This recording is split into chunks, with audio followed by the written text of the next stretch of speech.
Good morning बच्चों, एनआरपीएस की online classes में आपका स्वागत है। प्यारे बच्चों, हम कक्षा 10th की ऑनलाइन क्लासेस शुरू कर चुके हैं, जिसमें हम अब तक पद्य भाग में सूरदास तुलसीदास कंप्लीट पढ़ चुके हैं, जिसके क्वेश्चन आंसर भी कर चुके हैं। गद्य भाग में हमने भारतेंदु हरिश्चंद्र द्वारा रचित एक अद्भुत अपूर्व स्वप्न कहानी भी पढ़ ली थी। हम बच्चों अपने पिछले 5 लेक्चर्स में ईदगाह कहानी जो मुंशी प्रेमचंद द्वारा रचित है उसे पढ़ रहे हैं। आज लगभग आपके 6ठे लेक्चर में वो कहानी पूरी हो जाएगी। तो बच्चों, हमने अब तक जो कहानी में पढ़ा था वो यही था कि हामिद एक 4-5 साल का बालक है जो ईदगाह में अपने दोस्तों के साथ आता है, जो दादी के साथ घर पर अकेला रहता है। उसकी दादी फटे पुराने कपड़ों को सिलकर अपने और अपने पोते का भरण पोषण करती है। अब यहाँ जो हामिद है वो ये सोच रहा है कि वो ईदगाह में आया है, वो दोस्तों के साथ मिलकर किसी भी प्रकार से अपने पैसे को बेकार खर्च करना नहीं चाहता है। उसके मन में ऐसा विचार नहीं है कि वो अपने 3 पैसों को ऐसे खर्च कर दे कि उसे फिर पछताना पड़े। इसलिए ना तो वो झूलों में चक्कर काटता है, ना ही वो मिठाइयाँ खरीदता है। किसी भी प्रकार से वो अपने पैसे को बेकार खर्च करना नहीं चाहता है। इसलिए आखिरकार वो एक लोहे की दुकान पर जाकर रुक जाता है और लोहे की दुकान पर रुकते ही उसे वहाँ चिमटा दिखाई देता है। वह उस चिमटे को देखकर खड़ा खड़ा सोचता है कि उसकी दादी जब भी रोटी आग से उतारती है तो उसे बहुत कष्ट सहन करना पड़ता है, क्योंकि उसके हाथ जल जाते हैं। तो अक्सर वो अपनी दादी के ऐसे कष्टों को देखकर उसके मन में तुरंत ही विचार आता है कि क्यों ना वो अपनी दादी के लिए चिमटा खरीद ले। दादी जब चिमटे को देखेगी तो बहुत खुश हो जाएगी और खुशी के मारे वो उसे चूम लेगी और इसी तरह पड़ोसियों को बताएगी कि देखिए उसका पोता चिमटा लेकर आया है। पड़ोसी भी उसे दुआएं देंगे और इस तरह से वह सोचता है। तभी वह चिमटे की कीमत पूछता है और दुकानदार बताता है 6 पैसे, लेकिन वह 6 पैसे उसके पास नहीं है। इसलिए वह दुकानदार से कहता है कि क्या वह 3 पैसे में उसे दे देगा। दुकानदार को कहीं लगता है कि वह छोटा सा बालक बहुत ज़रूरतमंद है, इसलिए वह 3 पैसे में उसे चिमटा दे देता है। अब हामिद चिमटे को कंधे पर बंदूक की तरह रख लेता है और बड़ी शान से अपने दोस्तों को दिखाता है। दोस्त उसका मजाक बनाते हैं और किस तरह से वह तर्क देता है कि उसका चिमटा रुस्तमे हिंद है और वह कंधे पर रखता है तो बंदूक बन जाता है। वह चिमटा हाथ में ले तो फ़कीरों का चिमटा हो जाता है। वह चाहे तो आने वाले शेर की आंखें भी निकाल सकता है। इस तरह के तर्कों से वह अपने दोस्तों को निरुत्तर कर देता है। तो बच्चों, हम उसके तर्क ही पढ़ रहे थे और तर्कों में हमने अब आगे हम वहीं से पढ़ेंगे पेज नंबर 48 पर। हमने बच्चों यहाँ तक पढ़ लिया था कि मोहसिन ने उससे कहा कि एक नई चोट उसको समझ में आई कि तुम्हारे चिमटे का मुंह तो रोज़ आग में जलेगा। और फिर हामिद ने उसे उत्तर दिया कि उसने समझा था कि हामिद लाजवाब हो जाएगा, अर्थात निरुत्तर हो जाएगा। तो लाजवाब का मतलब है निरुत्तर होना।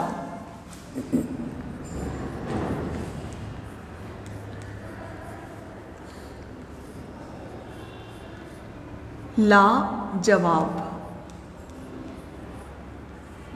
यानी निरुत्तर। तो उसको ये लगा कि हामिद के पास अब इसका कोई जवाब नहीं होगा, इसलिए उसने ऐसा कहा। लेकिन यह बात नहीं हो पाई। उसने सोचा तो यही था कि हामिद जो है वो लाजवाब हो जाएगा, लेकिन हुआ ऐसा नहीं। हामिद ने तुरंत जवाब दिया कि आग में बहादुर ही कूदते हैं जनाब। तुम्हारे ये वकील, सिपाही, बिश्ती लौंडियों की तरह घर में घुस जाएंगे। आग में कूदना यह काम है जो वह रुस्तमे हिंद ही कर सकता है। महमूद ने एक जोर लगाया, वकील साहब कुर्सी मेज पर बैठेंगे, तुम्हारा चिमटा तो बावर्ची खाने में ज़मीन पर पड़ा रहेगा। अब महमूद ने जोर लगाकर कहा कि वकील साहब तो कुर्सी मेज पर बैठेंगे और तुम्हारा चिमटा तो बावर्ची खाने में ज़मीन पर रहेगा। इस तर्क ने सम्मी और नूरे को भी सजीव कर दिया। कितने ठिठाने की बात कही है पट्टे ने। चिमटा बावर्ची खाने में पड़े रहने के सिवा और कर भी क्या सकता है। बावर्ची खाने का मतलब होता है रसोई घर। बावर्ची खाना, तो बावर्ची खाने का मतलब है रसोई घर।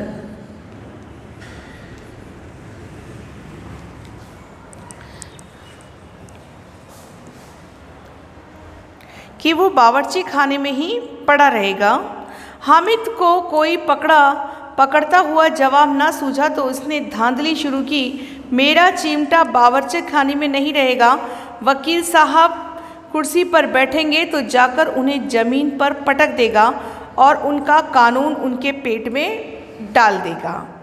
बात कुछ ना बनी तो खाली गाली गलौज थी। कानून को पेट में डालने वाली बात छा गई, ऐसी छा गई कि तीनों सूरमा मुंह ताकते रह गए, मानो कोई धेलचा कनकौआ किसी के गंडे वाले कनकौए को काट गया हो। अब यहाँ एक कहावत है कि जैसे कोई कौआ किसी दूसरे बकबक करने वाले कौवे को काट रहा हो। कानून मुंह से बाहर निकालने वाली चीज़ है, उसको पेट के अंदर डाल दिया जाना बेतुकी सी बात लगी। बेतुकी यानी बेवजह है।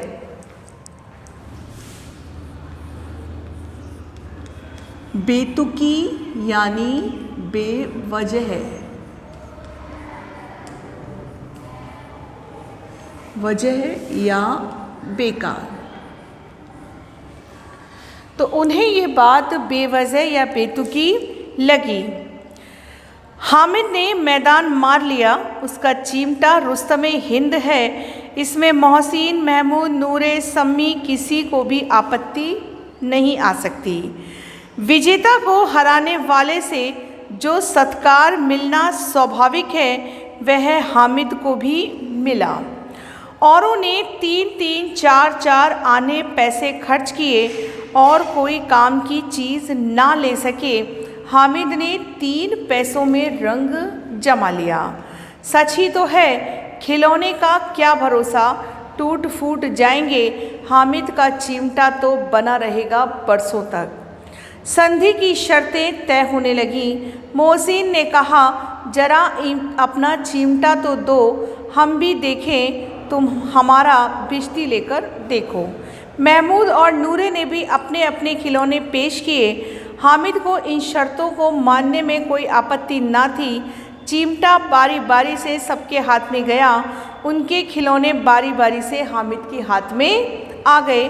कितने खूबसूरत खिलौने हैं। अब बच्चों देखिए कि हामिद के तर्क शक्ति से उसने उन बालकों के मन को विचलित कर दिया, जबकि वो बालक अभी सुधरे नहीं हैं। बालक बुद्धि कभी सुधरती नहीं है।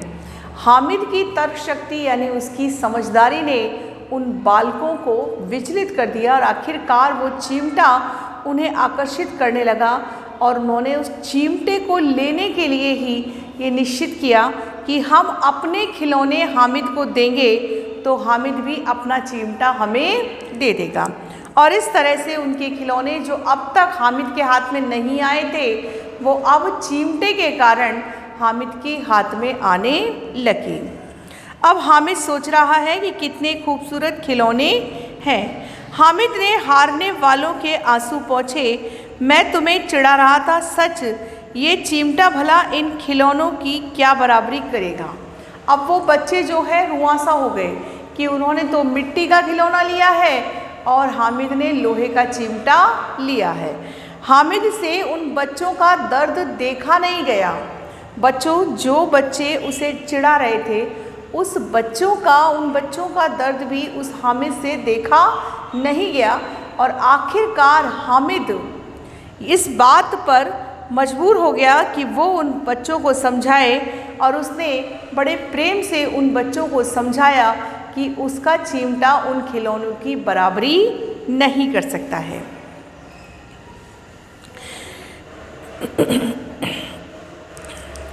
लेकिन मोहसिन की पार्टी को इस दिलाने का संतोष नहीं होता है। हारने वालों के उसने आंसू पहुँचे, मैं तो तुम्हें चिढ़ा रहा था, ये चिमटा भला इन खिलौनों की क्या बराबरी करेगा। मालूम होता है अब बोले। चिमटा तो बेजान है, लेकिन तुम्हारे खिलौने तो बोलने जैसे दिखाई देते हैं। लेकिन मोहसिन की पार्टी को इस दिलासे से संतोष नहीं होता। चिमटे का सिक्का खूब बैठ गया। चिपका हुआ टिकट जब पानी से नहीं छूट रहा, मतलब चिपका हुआ टिकट अब पानी से नहीं छूट रहा। चिमटे पर जो एक टिकट लगा हुआ है वो भी पानी से नहीं उतर रहा। मोहसिन, लेकिन इन खिलौनों के लिए कोई हमें दुआ तो ना देगा। मोहसिन कह रहा है कि हमने खिलौने लिए हैं, इसके लिए हमें दुआएं मिलने वाली नहीं हैं, लेकिन तुम्हारे चिमटों से तुम्हें दुआएं मिल जाएंगी। महमूद ने कहा, दुआ के लिए फिरते हो, जलते भार उल्टे भार मार ना पड़े। अम्मी ज़रूर कहेंगी कि मेले में यह मिट्टी के खिलौने तुम्हें मिले। हामिद को स्वीकार करना पड़ा कि खिलौने को देखकर किसी की माँ इतनी खुश ना होगी जितनी दादी चिमटे को देखकर होगी। 3 पैसे ही तो मैं उसे सब कुछ करना चाहता था, और ऐसा ही उसने किया भी। उन पैसों के इस उपयोग पर पछतावे की बिल्कुल भी ज़रूरत नहीं थी। फिर अब तो चिमटा रुस्तमे हिंद है और सभी खिलौनों का बादशाह बन गया है। तो बच्चों देखिए, आखिरकार हामिद ने भी इस बात को स्वीकार किया कि निश्चित ही उसका चिमटा उसकी दादी को खुश कर देगा, लेकिन वो मिट्टी के खिलौने आपके घर वालों को खुश नहीं करेंगी। तो बच्चों, अब हम तीसरा अंक शुरू कर रहे हैं। 11 बजे गांव में हलचल मच गई। मेले वाले आ गए। मोहसिन की छोटी बहन ने दौड़कर भिश्ती उसके हाथ से छीन लिया। मारे खुशी के जो उछली तो मियाँ भिश्ती नीचे आ रहे और सुरलोक सिधारे। सुरलोक यानी स्वर्गलोक।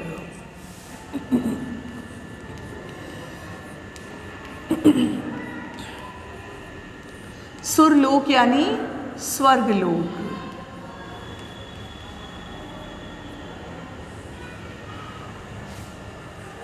मतलब मोहसिन की जो बहन है वो दौड़ती हुई आई और उसने अपने भाई के हाथ से भिश्ती ले लिया और खुशी के मारे जो उछली, जो भिश्ती उसके हाथ से छूट गया। इस पर भाई बहन में खूब मारपीट हुई। दोनों खूब रोए। उनकी अम्मा ये शोर सुनकर बिगड़ी और दोनों को ऊपर से 2-2 चांटे भी लगा दिए। मियाँ नूरे के वकील का अंत उनके प्रतिष्ठान अनुकूल इससे ज़्यादा गौरवमय हुआ। वकील जमीन पर या ताक पर तो नहीं बैठ सकता, उसकी मर्यादा का विचार तो रखना ही था। दीवार में 2 खूंटी गाड़ी गई, उस पर लकड़ी का एक पाटा रखा गया। पाटे पर कागज का कालीन बिछाया गया। वकील साहब राजा भोज की भांति सिंहासन पर विराजे। नूरे ने उन्हें पंखा झलना शुरू किया। अदालतों में खरा की टट्टियों और बिजलियों के पंखे रहते हैं, यहाँ यही मामूली पंखा भी ना हो सका। कानून की गर्मी दिमाग पर चढ़ जाएगी कि नहीं। बांस का पंखा आया। नूरे हवा करने लगा। मालूम नहीं पंखे की हवा से या पंखे की चोट से वकील साहब स्वर्गलोक से मृत्युलोक में आ रहे। उनका माटी का चोला माटी में मिल गया। फिर बड़े जोर जोर से मालूम हुआ और वकील साहब की अस्थियां चूर चूर हो गई। अब बच्चों देखो, भिश्ती जो था वो भी समाप्त हो गया और वकील साहब भी मृत्यु लोक में पहुंच गए। अर्थात इस तरह से अब यहाँ बच्चों जो शब्द आया है खसखस की टट्टियाँ।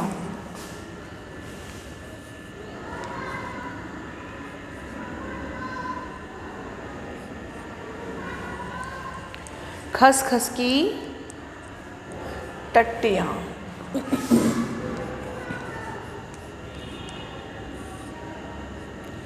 तो बच्चों इस शब्द का मतलब आपको समझना चाहिए, क्योंकि इस शब्द का मतलब है पर्दे। मतलब अदालतों में खसखस के पर्दे लगे होते थे। हम जिस शब्द को गलत अर्थ में लेते हैं, वास्तव में इस शब्द का अर्थ है पर्दे, क्योंकि टट्टी शब्द का मतलब होता है पर्दा। ये उर्दू, अरबी, फारसी में से कोई शब्द है और इसका अर्थ होता है पर्दा। तो अदालतों में उस समय खसखस के पर्दे हुआ करते थे।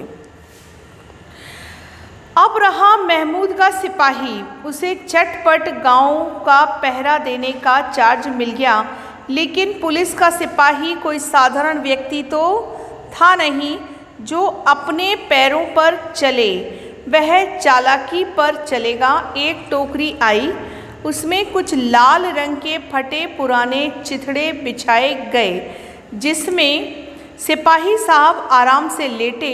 नूरे ने यह टोकरी उठाई और अपने द्वार का चक्कर लगाने लगा। उनके दोनों छोटे भाई सिपाही की तरफ छोने वाले जागते रहो पुकारने लगे, मगर रात तो अंधेरी होनी चाहिए। महमूद को ठोकर लग जाती तो टोकरी उसके हाथ से छूटकर गिर पड़ती और मियाँ सिपाही अपनी बंदूक लिए ज़मीन पर आ जाते और उनकी एक टांग में विकार आ जाता। महमूद को आज ज्ञात हुआ कि यह अच्छा डॉक्टर है। उसको ऐसा मरहम मिल गया जिससे वह टूटी टांग को आनन फानन जोड़ सकता है। केवल गुलर का दूध चाहिए। गुलर का दूध आता, टांग जोड़ दी जाती, लेकिन सिपाही को ज्यों ही खड़ा किया जाता, टांग जवाब दे जाती। शल्य क्रिया असफल हुई और उसकी दूसरी टांग भी तोड़ दी जाती है। अब हुआ ये कि सिपाही की भी टांग टूट गई। अब शल्य क्रिया का मतलब है बच्चों चीरा फाड़ी।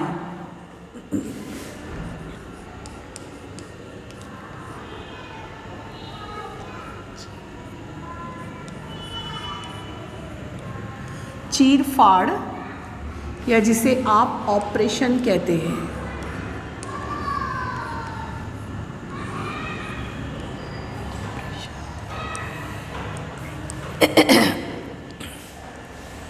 मतलब इस तरह से एक टांग को जोड़ने का प्रयास किया गया, लेकिन जब वो टांग नहीं जुड़ी तो वो सिपाही टंगने में नहीं आया। आखिरकार उसकी दूसरी टांग तोड़ दी गई और अब उसे बिठा दिया गया।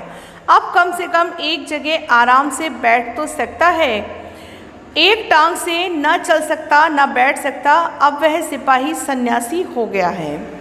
अपनी जगह पर बैठा बैठा पहरा देता है। कभी कभी देवता बन जाता है। उसके सिर का झालरदार साफा खुरच दिया जाता है। अब उसका जितना रूपांतर चाहो कर सकते हो। कभी कभी तो उसकी बाट का काम भी लिया जाता है, अर्थात उसका रास्ता भी, उसके काम भी देखा जाता है। अब मियाँ हामिद का हाल सुनिए। अमीना उसकी आवाज़ सुनते ही दौड़ी दौड़ी उसे गोद में उठाकर प्यार करने लगी। सहसा उसके हाथ में चिमटा देखकर वह चौंकी। यह चिमटा कहाँ था? मैंने मोल लिया है। कै पैसे में? 3 पैसे में। अमीना ने छाती पीट ली। ये कैसा बेसमझ लड़का है कि दोपहर हुआ कुछ खाया न पिया, लाया क्या चिमटा। सारे मेले में तुझे और कोई चीज़ ना मिली जो वह लोहे का चिमटा उठा लाया। हामिद ने अपराधी भाव से कहा, तुम्हारी उंगलियां तवे से जल जाती थी, इसलिए मैंने उसे ले लिया। अब बुढ़िया का क्रोध तुरंत स्नेह में बदल गया। स्नेह भी वह नहीं जो प्रलब्ध था, अर्थात जो कुछ क्षण का स्नेह था अपनी सारी कसक शब्दों में बिखेर देता है। वह मूक स्नेह था, खूब ठोस रस और स्वाद से भरा हुआ। बच्चे में कितना त्याग, कितना सद्भाव और कितना विवेक है। दूसरों को खिलौने लेते खाते देखकर इसका मन कितना ललचाया होगा। इतना जब्त इससे हुआ कैसे, वहाँ भी उसे अपनी बुढ़िया दादी की याद बनी रही। अमीना का मन गदगद हो गया। अब गदगद होना यानी भाव विभोर होना।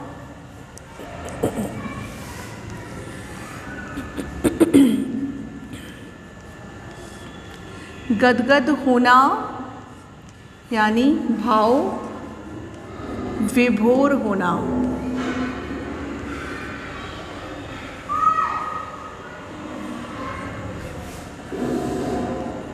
भाव विभोर होना या भावुक होना।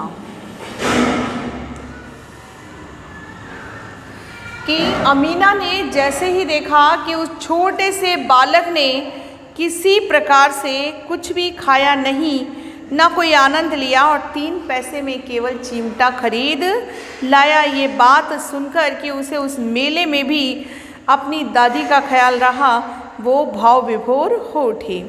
और अब यह बड़ी विचित्र बात हुई कि हामिद के इस चिमटे से भी विचित्र बच्चे हामिद ने बूढ़े हामिद का पार्ट खेला था और बुढ़िया अमीना बालिका अमीना बन गई थी। वह रोने लगी, दामन फैलाकर हामिद को दुआएं देती जाती थी, आंसू की बड़ी बड़ी बूंदें गिरती जाती। हामिद इसका रहस्य क्या समझता। अर्थात बच्चों, हामिद को ये बात समझ में नहीं आ रही थी कि वो जो उसकी दादी इस तरह से आंसू बहा रही है, वो ऐसा क्यों कर रही है। तो बच्चों, इतनी सुंदर कहानी जो आज आपने पढ़ी, ये कहानी उस बालक की कहानी है जिससे ये साफ स्पष्ट होता है कि बालक हामिद जो है उसके जैसे बनने में यद्यपि हमें अपने परिवार की दुआएं और प्रेम बहुत समय तक प्राप्त हो सकती है। बच्चों, बाल मन जो होता है वो इतना चंचल स्वभाव का होता है कि उसमें सहजता सरलता होते हुए भी चंचलता होती ही है। उसमें अपने पराये का भेद नहीं होता, लेकिन फिर भी चिढ़ाना, दूसरों को ललचाना, ये उनके अंदर प्रवृत्ति होती है। जहाँ एक छोटा सा हामिद बालक उन बच्चों की आंखों में आंसू नहीं देख पाता और तुरंत कहता है कि उनका चिमटा उनके खिलौनों की होड़ नहीं कर सकता, वहीं वो बालक उसे चिढ़ाते हैं और उसे मिठाइयाँ दिखाते हैं और दिखा दिखा कर खा जाते हैं। वो भी बालक थे और हामिद भी बालक था, लेकिन मुंशी प्रेमचंद ने इन बालकों में ये फ़र्क दिखाकर ये बात स्पष्ट कर दी है कि बाल मनोविज्ञान आखिरकार बाल मनोविज्ञान ही होता है, जिसमें किसी भी प्रकार से हर बालक की अलग अलग प्रवृत्ति को प्रदर्शित किया जाता है। हामिद एक समझदार बालक है, एक विवेकशील बालक है, एक भावुक है, स्नेही प्रवृत्ति का है, उसमें तर्क शक्ति है, हर तरह से वो समझदार है। और वहीं अन्य बालक जो हैं वो चंचल हैं, स्वभावगत प्रेरित हैं, यद्यपि उनमें स्नेह है लेकिन वो चालाक प्रवृत्ति रखते हैं, उन्हें अपना कार्य निकालना आता है। तो इस तरह से बाल मनोविज्ञान का सुंदर प्रकट रूप जो मुंशी प्रेमचंद द्वारा यहाँ दिखाया गया, वो ईदगाह कहानी में प्रस्तुत किया है। बच्चों, हमने जब शुरू में परिचय प्राप्त किया था तो हमने आपको बताया था कि प्रेमचंद जो हैं अपने समय के उपन्यास सम्राट कहे जाते हैं, लेकिन उनका जो पहला कहानी संग्रह था सोजे वतन, वो अंग्रेज़ों द्वारा जब्त कर लिया गया था, क्योंकि वो देशभक्ति की भावनाओं की कहानी से भरा हुआ था। उन्होंने जो भी कहानियाँ लिखी वो समाज से संबंधित, स्त्रियों के अत्याचार से संबंधित और समाज में फैली हुई कुरीतियों और तरह तरह की बुराइयों पर आक्षेप करती हुई कहानियाँ थीं। उन्होंने बाल मनोविज्ञान को विशेष रूप से अपनी कहानी के केंद्रीकरण में रखा। तो मुख्य रूप से प्रेमचंद द्वारा रचित ईदगाह कहानी का संदेश क्या है बच्चों, वो देखिए कि इस कहानी से आपको क्या संदेश मिलता है। सबसे पहली बात कि समय और परिस्थिति के अनुसार चलना चाहिए।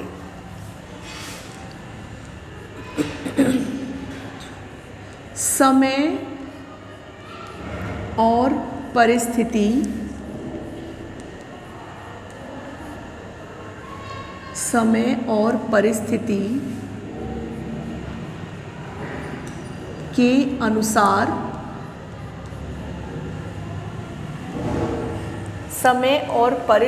के अनुसार चलना चाहिए। समय और परिस्थिति के अनुसार चलना चाहिए।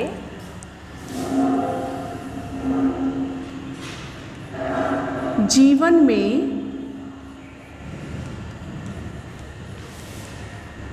संतोषी व धैर्यवान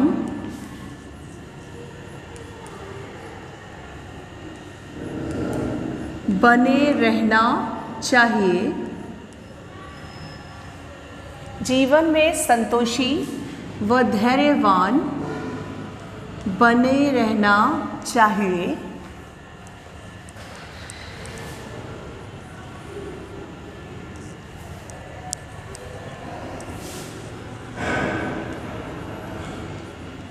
सकारात्मक सोच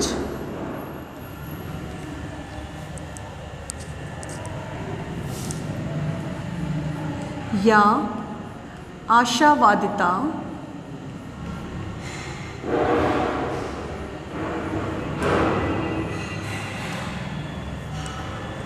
सकारात्मक सोच या आशावादिता को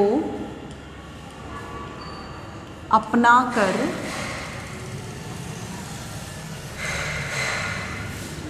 आगे बढ़ना चाहिए।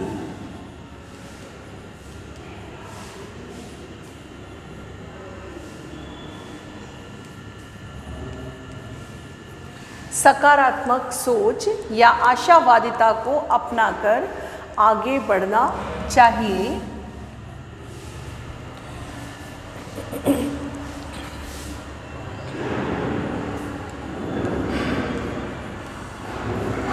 अमीना की तरह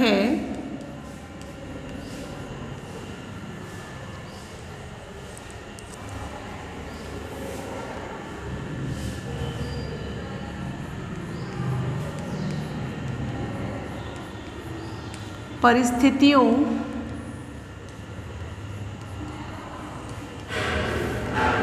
से तालमेल बनाएं।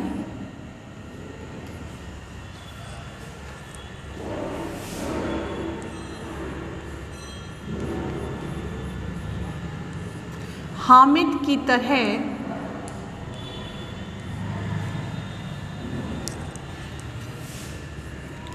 समझदार,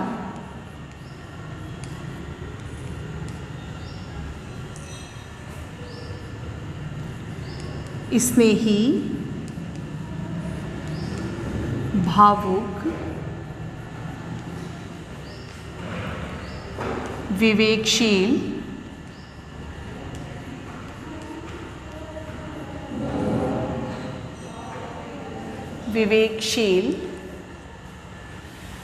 हामिद की तरह समझदार, स्नेही, भावुक, विवेकशील,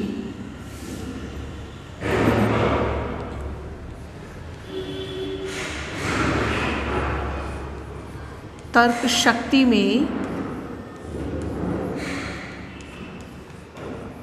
निपुण,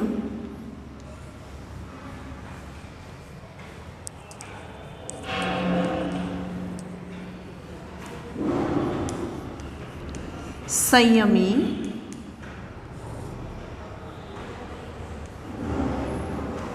दयालु,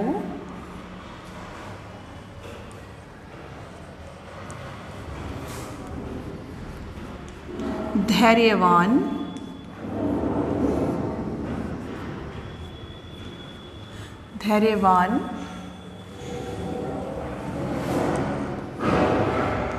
होना चाहिए।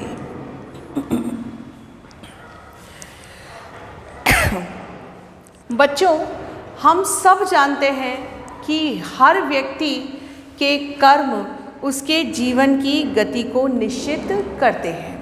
इस कहानी के माध्यम से प्रेमचंद ने हमें इतना बड़ा संकेत दिया है कि जो दूसरों के फटे पुराने कपड़े सिलकर अपने पोते को पाल सकती है, ऐसी स्त्रियों से हमें ये संदेश लेना चाहिए कि जीवन में समय और परिस्थिति के अनुसार चलना चाहिए।